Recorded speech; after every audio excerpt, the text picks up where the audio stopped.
Just kidding. We'll get to that though. So how are you? Good, good. Thank you for this.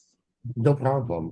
My pleasure. It's always good to meet another author, and especially an author of memoirs, right? Oh, I've thank you. written five myself, and I haven't had the opportunity to speak to too many authors. I can never get enough, actually, to be honest with you. Oh, Writers and people that speak about their lives and are open and honest and authentic. That's a rarity. It's a scarcity, right? So, finding that. I didn't think it was such a big deal, but everybody around me does. well, I guess we're going to find out more about that. So I've like I've set of questions that I'd like to ask, but before Sure. we get to that, um, you know, I guess no, let's get to that. Let's just get to that. So, you're, may I start? Oh, absolutely. Yeah. Cool. So welcome again. This is a rare treat for me. And I just have some questions after looking at your book and reading it a little bit. I looked at a lot of this, sort of got the downloaded the Kindle version. Okay. Yeah, Nice. I had an opportunity to read, and I'm very happy I was able to because just there's so much there. So your book is called Yes. Surviving Shit Creek. Okay. Yes. I have to ask, how often do you find yourself in a metaphorical shit creek? And what's the best paddle you've discovered to get through these moments? So now recently I haven't Yeah. but that time of my life it I felt like I was just living in shit creek every single day for almost 2 3 years. It was rough, and it took quite a few years of different things. I did a year of cognitive behavioral therapy. Can you still hear me? I can turn the air conditioner on. I'm sorry. I can hear you. Okay, good. I was going to say the air conditioner kicked on. If you need me to, I can turn I it do, but I on. have to. It's warm. It's warm here. Yeah. Okay.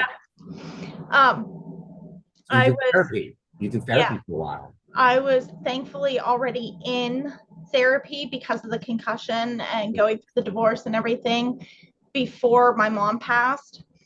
And so when that happened, that was kind of like the straw that broke the camel's back. It broke me mentally, emotionally, just broke me. And I found myself just literally on my hands and knees, just begging, like, how am I going to get through this? And I felt like God literally directed me the entire way. I had Bible verses on my phone that I would do a daily Bible verse. I became a prayer warrior for other people because I couldn't change the situation I was in, but I felt maybe I could change other people's lives by giving them hope and being there for them. So that was one of the biggest things for me. But I started ASMR therapy. I started watching YouTube videos for that. I started reading a ton. I have a list of a lot of the books, and as I'm going through, I'm finding other books in my house, and I'm like, oh, I forgot to put that one in there. I read that one too. A lot of like information then and learning how Mhm. to survive given these like technical skills that you've accumulated along the way when you're like, it's Mhm. time to learn them. Yeah, Yeah. And as a nurse, I'm sure, you sort of do that in your job too, right? yeah, Learning to heal people. yeah. I have thankfully used so much of the things that I went through that have made me a better nurse that I never thought would have. Like going through it, I never thought losing my mom would help me. And it has helped me be able to relate more, to be more empathetic, to be more compassionate with my families, with my patients, to be able to truly understand what it's like to be on the other side. So, to be able to understand when a doctor is saying things and they're speaking way up here because that's just what they're used to and they use all their medical terms, I'm able to really understand that families need more. They need somebody that can break that down for them Yeah. and can really talk to them on their level. Yeah. Either because in the moment they can't hear it or because they Hmm. just don't have the technical knowledge to know what they're really referring to, right? Right. Yeah. Yeah. That's a good thing. That's a good thing. I do that in family therapy too. I find myself muttering some technical jargon, and then like, wait a minute, Max, out back. This is means this is what you need to know, you know. Yeah. Okay. All right. So, you know, you've been through a lot. The book is chock full of like shit, if and right, Yeah. shit, and you basically, like, in many mental health memoirs or memoirs about mental health struggles, it's like this is all the crap that I've gone through, and there's like almost like a sequencing to it, and you talked about that, and you got to find it's time, your breaking point, and then what you did to heal and help, and but it takes a certain amount of hope, right, to like keep that going. I like this, Yeah. because like when you first start your recovery, it's like everyone's cheering for you, and then everyone sort of forgets, and you're still going through your stuff and healing. So how did you learn to hold on to hope so well? Thankfully, I was blessed with my mom. Before she passed, so she was there like through the car accident, through the divorce, through a lot of the health illness issues and stuff. And her thing was everything always happens for a reason. You may never know what that higher purpose is, but everything has a purpose. Everything has a reason for why it's happening. And it's kind of like the double-edged sword for me because yes, I lost my mom and that was one of the most horrific moments, but had she been alive, I would have never been in the place that I was at that moment to meet my husband, which is the love of my life and my soulmate. And now we have a 3-year old together. So Uh, yeah, so I'm so grateful that she was able to teach me that from a young age. And that's what I really held on to. And even in the thick of it, even, as she's gone and those first few days, I just held on to that. Everything happens for a reason. And I would say I was like writing, I guess, a journal in my phone in my notes section.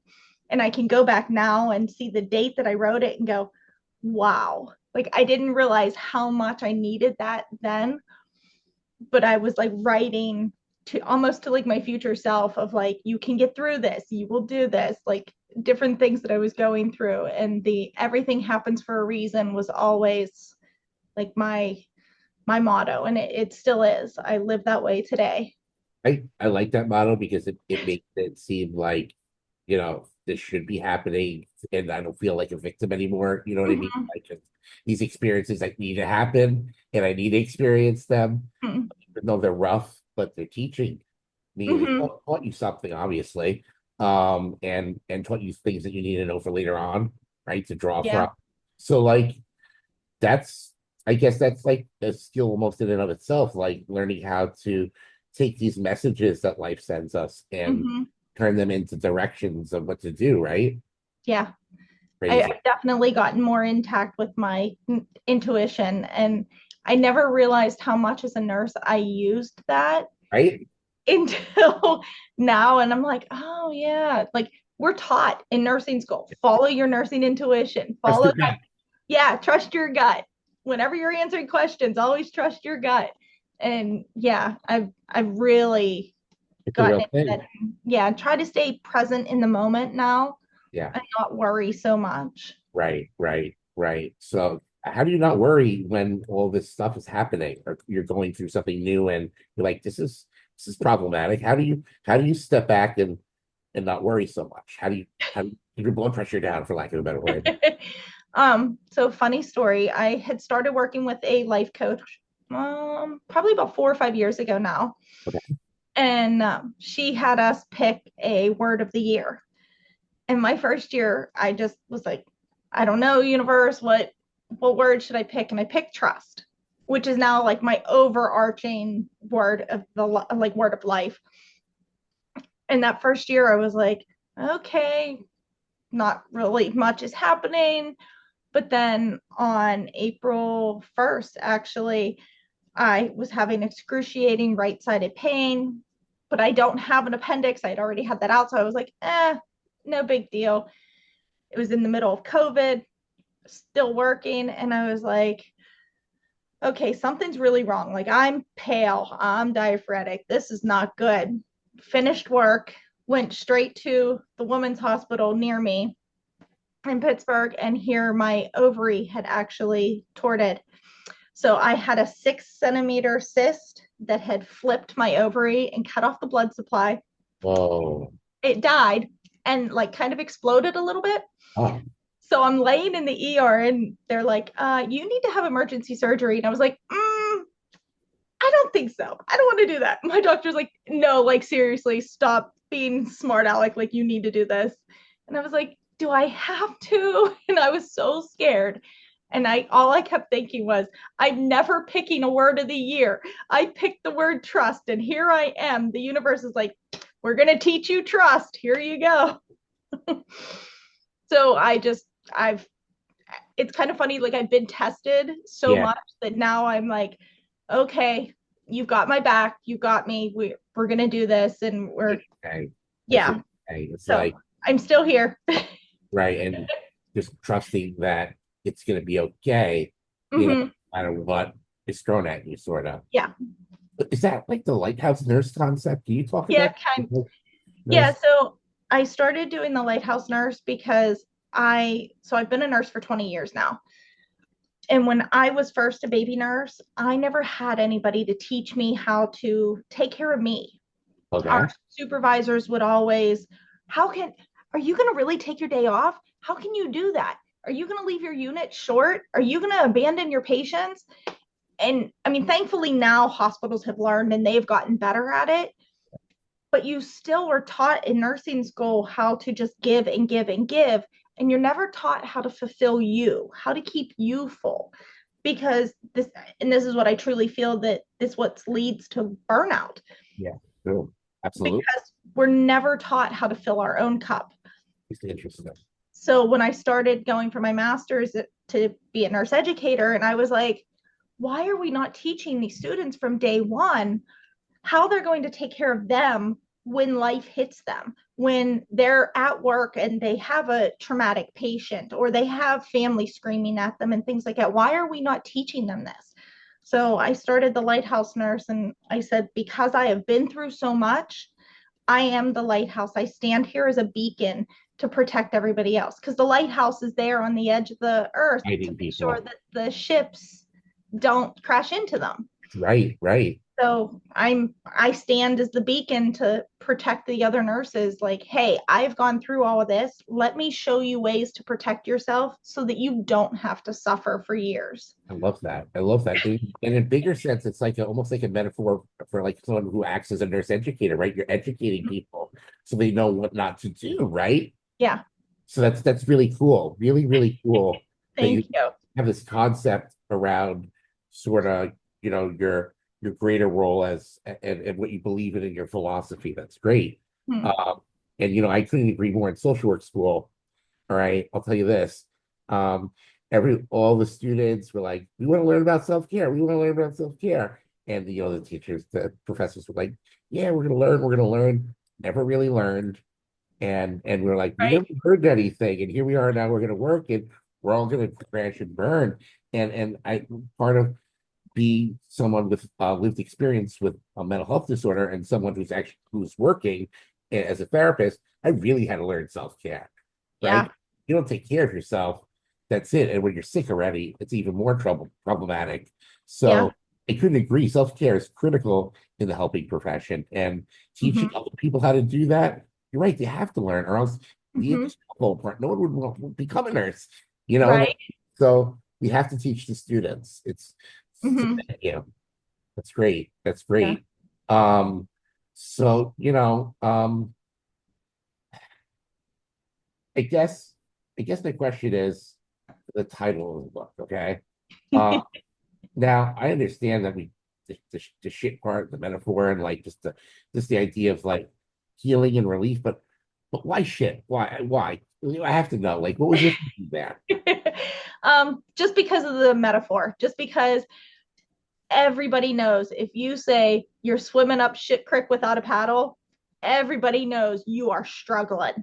You are in the depths of despair. You really need help.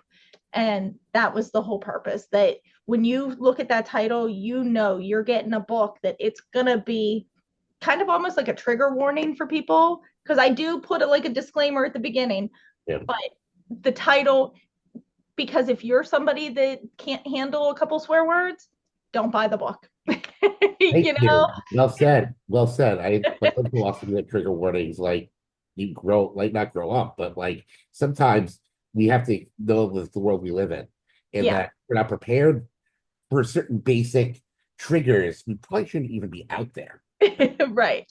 So, So but yeah, I figured it would put it out there that if you can't even handle the title, just keep going. right, right. And it also signals ahead, just forecasting, which is important in a book. So, Mhm. so I guess, my next question is like it, it, you've gone through a lot, and you know how to heal, you know how to help, you know how to sort of how this works. What do you think in terms of like writing and just the memoir writing itself and just your message to the world? What would that be really? You definitely have to figure out how to love you before you can go out in the world and love others. Because I didn't know that. And I just, 18, having a baby, thought that I was going to be able to be the best mom in the whole wide world, had all of these hopes and dreams of what it was going to be like. And I failed miserably.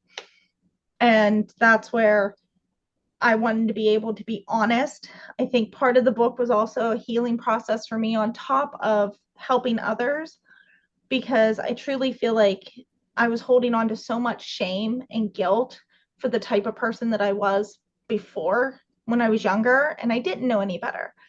That's why one of the quotes in there is, when you know better, do better, because that's the whole theory. I didn't know better, I learned better, now I am better. So I'm continuously trying to grow. And that's what life is. It's continuous growth if we're good at it, right? And that's how the only way life will work. So this is what you wanted almost the message you wanted to give your younger self then. Like Yeah. giving your younger self this book. This is what's ahead if you're not careful, or this is what you're gonna have to do to overcome the bullshit that you will do in a little while that, Yeah. God, oh my God. Back to the Future. That would be nice, huh?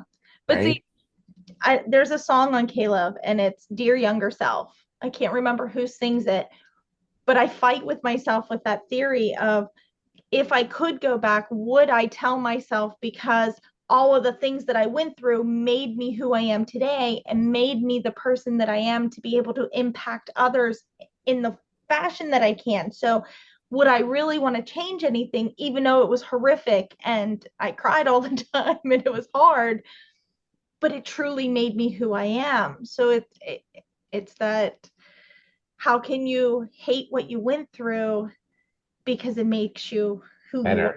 Yeah, and it Better, makes you a better right? person. Better, I think.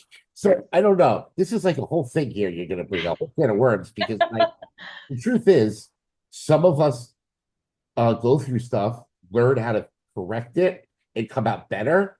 But some people learn how to correct it and they lose a leg in the process, and are like they suffer some type of impairment that is permanent. And sometimes people just any sort of anything can happen, right? And Right. for me, in my life, I became a lot. I learned a lot, became a professional. Had some, I mean, there has to be some sort of left, like tissue damage in the brain. But for the most part, I'm better off. It seems like you are too, Yeah. right? Yeah. So, you know, I don't know. Maybe for us, the lucky ones who came through it and came out the right way, it's better. I don't know. What do you think about that? Yeah. I truly believe every human has the capacity to be better. Um, it's all, I think it's all an internal game. Mhm. If they feel that they can handle it, uh, you know, I never came from anything. My parents barely graduated high school. Like I didn't, I was one of the first, me and my cousin were the first two to graduate college in our family. And so I never came from a family of like support and loving and all of that. So I think I feel like I give others hope that come from nothing. I think you, So think you, those that don't have the support system and don't have family that's there telling them how to do different things and stuff, that I give them hope of like, hey, if I can do it, you can do it. you're, you broke the rule. My rule, at least, because my rule, I don't know if you know, I have a lot of Uh-uh. writing about too big to fail and coming from and having a lot, having so much Mm-hmm. that it's impossible to fail, having so much support that, and I encourage people to live that way. But it's amazing because you're saying you came from like nothing and still made it work, Mm-hmm. right? You are the exception to the rule. Okay. Sorry.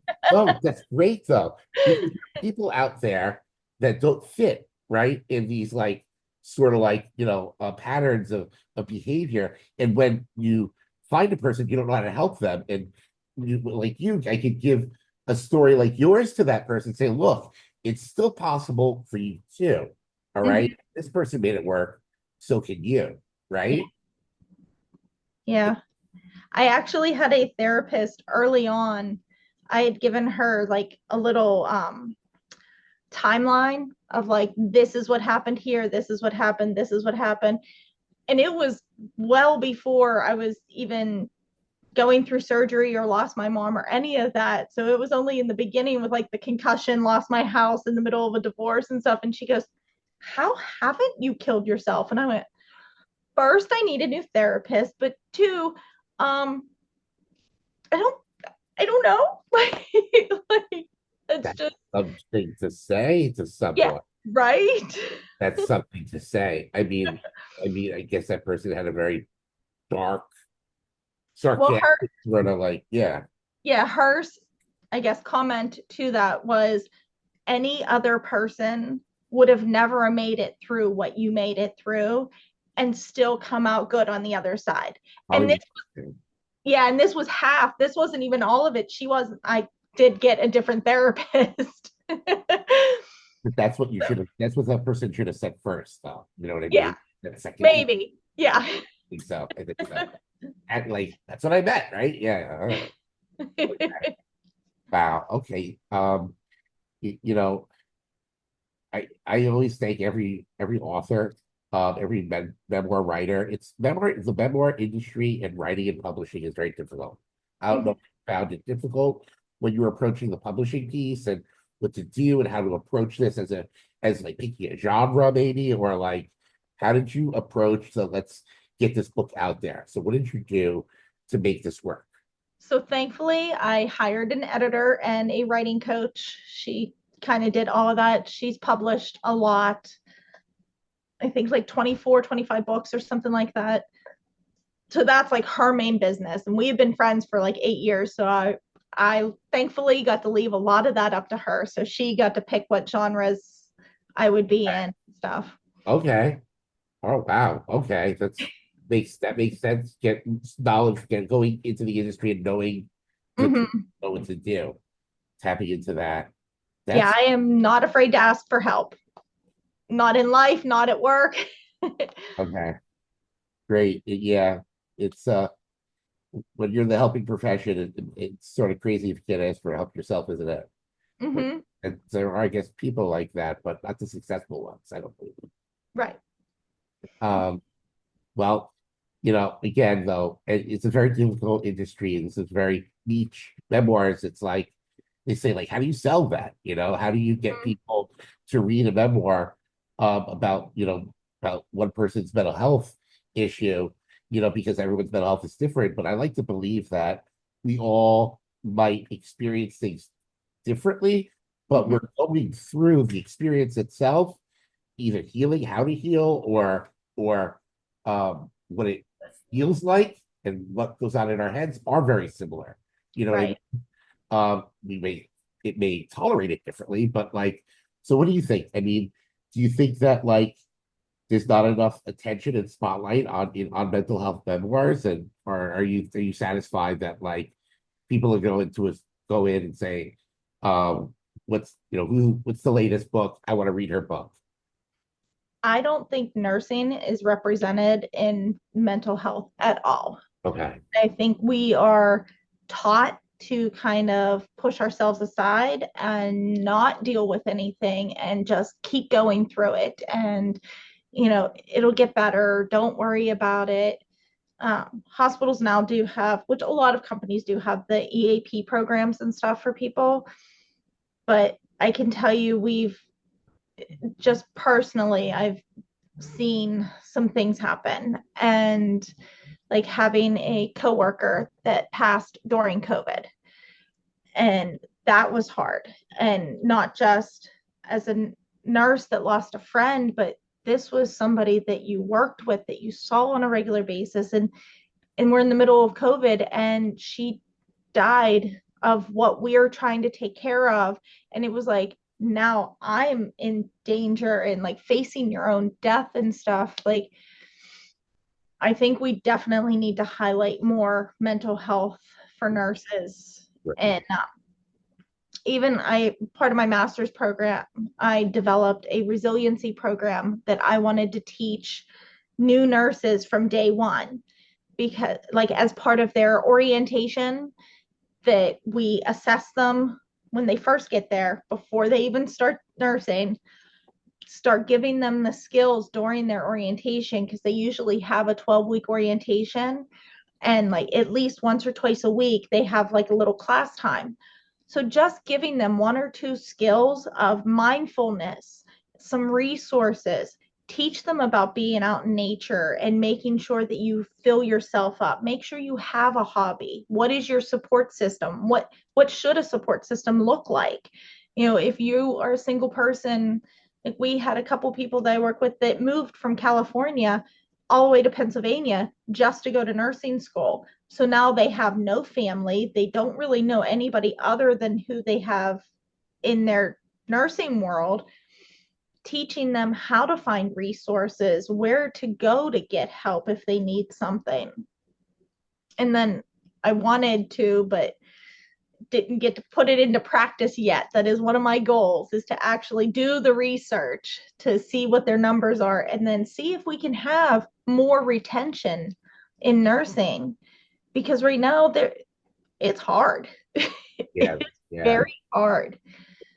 It's a difficult journey, just becoming a nurse and moving up through the nursing ranks and Mm-hmm. everything. And to do that successfully, whether it's in an organization or just your own knowledge and learning and just going against the curve, it's a very difficult, technical, nuanced, industry. And I can understand why you think that having the right support and resources would help people along the way, right? I agree. I agree. I hope you're able to, do that research and get it out there, because we need more nurses. We will always need more Yeah, nurses. yeah. We are quite a few hundreds of thousands short of what the US needs. And that's not even worldwide. That's Okay. just the US. Well, I'm happy to join you in some research. If you want, we could go public, pull up an article, okay? I Um, will definitely keep you in mind when I'm ready to do it. please, please, please. And I just wanted to, right before we run out of time, just thank you for meeting with me here today and talking and answering these silly questions. But we learned a lot. I think I learned a lot more about you from talking with you than I could ever learn just by reading. But you have to read too. Everyone, you have to read this. Yes. Read. It's a really wonderful memoir, and I don't say that lightly, because I'm honest. Some memoirs aren't so great in the mental health memoir. Industry or field. It's really, you read like, what did that person say, or what do they say here? Your message is very clear. You know what I Thank mean? you. And it's resounding, and I think it's an important one. That's why you all have to read it. Everyone, please read this. Um, and thank you for coming on today, and I just want to thank you. You're welcome. Thank you for having me on. Oh, pleasure. And